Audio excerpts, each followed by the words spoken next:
Hi friends, good afternoon. Ready तो হয়েছি but অনেক কিন্তু দেরি করে ফেলেছি। যাই হোক, এটা ছিল একটা ইলেকট্রিক কেটলি যেটা আমি প্যাক করে রেখে দিলাম না, এটা একজন আনতে বলেছিল তাই নিয়ে এসেছিলাম। আর এখন কেটলিটা প্লাস্টিকে ঢুকে কিন্তু আমি রেখেও দেবো, কারণ এটা আমার নয়। তারপরে টুকে গুছিয়ে রেখে দিয়ে আমি কিন্তু বেরিয়ে গেলাম। একটু সাবধান হয়ে রাখতে হয়, কারণ আমার ঘরে না প্রচুর ইঁদুরের উৎপাত। আর ঠিক সেই সময় কিন্তু মা ফোন করেছে। মাকে বললাম যে আমরা এখন বেরোচ্ছি, কোথায় যাচ্ছিস, ঠান্ডা লেগে যাবে, মনা ঠান্ডা লেগে যাবে, এসবই বলছিল।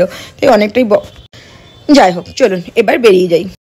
আর এখন কিন্তু আমরা টোটোতে বসে আছি, আমি আর নেহা, আর বেরিয়েও গিয়েছি। আর এখন আছি কিন্তু আমরা ব্রিজের ওপরে। চলুন ব্রিজটা একটু শেয়ার করি আপনাদের সাথে। আর এই যে ব্রিজটা, আর আমরা যাচ্ছি একটা মন্দিরে, সেখানে আজকে বাৎসরিক পুজো আছে, সেই কারণে। আর মন্দিরটা ওপারেই আছে, মানে আমাদের নদীর ওপার যেতে হবে। আর এখন আমরা প্রায় কিন্তু মন্দিরের কাছে চলেও এসেছি।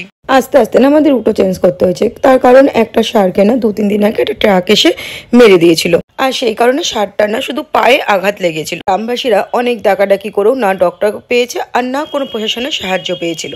কোনো দিশা না পেরে অবশেষে গ্রামবাসীরা পথ অবরোধ করে দিয়েছিল। সবাই বলছিল ষাঁড়টা কিন্তু বেঁচে থাকবে না। তারপর আমি না আমার মতন করে আমার ডক্টরকে ফোন করলাম, যিনি আমার গোগো পেট্রোলকে দেখে তাকে। ওনাকে বলেছিলাম সব খরচাপাতি যা লাগে আমি দিয়ে দেবো, আপনি শুধু স্পটে একবার যান। আমার যেটুকু করা ছিল আমি করে দিয়েছিলাম। করার পর তারপরে কিন্তু আমি মেলাতেও চলে এসেছি। আর এখন কিন্তু আমি ঘোড়াও নিলাম। আমি স্নেহাকে উঠতে বলেছিলাম, বাট ও কিন্তু ওঠেনি, বরং আমার দেখে খুব হাসছিল। তারপর ঘোড়া থেকে নেমেই না আমি আগে ভোগের কুপনগুলো কেটে নিয়েছিলাম, যা পরে আর পাবো না সেই কারণে, কারণ ওই যে বললাম অনেকটাই বেলা হয়ে গিয়েছিল।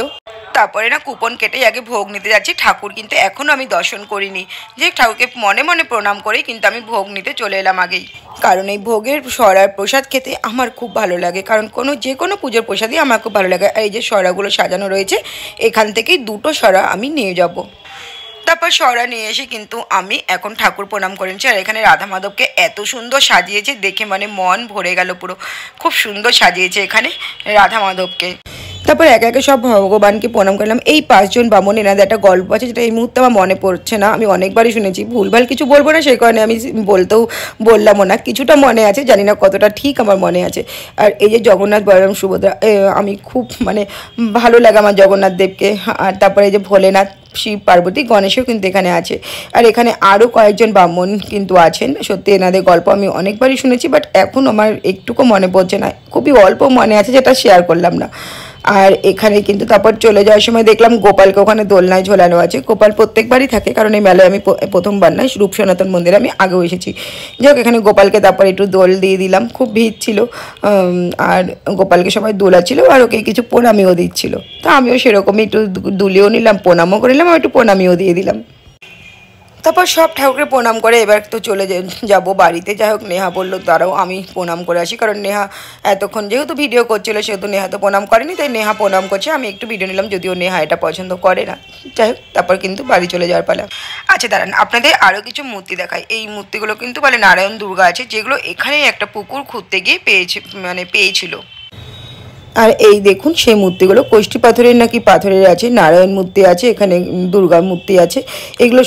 এগুলো সবই এই কাছেপিঠে কোনো একটা পুকুর খুঁড়তে কিন্তু এই মন্দিরগুলো, এই মূর্তিগুলো পাওয়া গিয়েছিল। আর এখানেও কিন্তু আরও ভগবান আছে।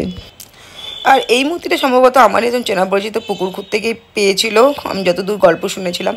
যাই হোক, তারপর এখানে এলাম, দেখলাম তিলক লাগিয়ে দিচ্ছে। তিলক লাগাতে আমার খুব ভালো লাগে, তাই আমিও কিন্তু একটু লাগিয়েও নিলাম তিলক এখানে। তারপরে তিলক লাগিয়ে চরণামৃত নিয়ে এখন বেরিয়ে গিয়েছি। আর আমাকে এখনই চলে যেতে হবে, কারণ এরপরে আমার বাড়ি যেহেতু নদীর ওপারে, টোটো পাবো না, সেই কারণে তাড়াহুড়ো করে কিন্তু আমাকে যেতে হবে। তারপরে এখানে রথ যে দাঁড় করানো আছে, সে ভাবলাম সেখানে একটু ছবি তুলে নিই, তাই আমি একটু দাঁড়িয়ে এখানে ছবি তুলে নিলাম। যদিও নেহা কিন্তু খুবই খেপে যাচ্ছিল। যাই হোক, ছবি তুলে তারপর কিন্তু বাড়ির দিকে। আর এখন মেলা থেকে বেরিয়ে যাচ্ছি। সবচেয়ে ভালো লেগেছিল যে মেলা থেকে বাড়ি যাওয়ার পথে দেখেছিলাম ষাঁড়টা উঠে দাঁড়িয়ে গেছে। জানি না কে দেখেছে, কোন ডক্টর দেখেছে, আমার ডক্টর কিন্তু আমাকে আর কোনো রকম ফোন করেননি। আর যাই হোক, এটাই ছিল প্রসাদ। পুষ্পান্ন ছিল, পরমান্ন ছিল, ফল ছিল আর মিষ্টি।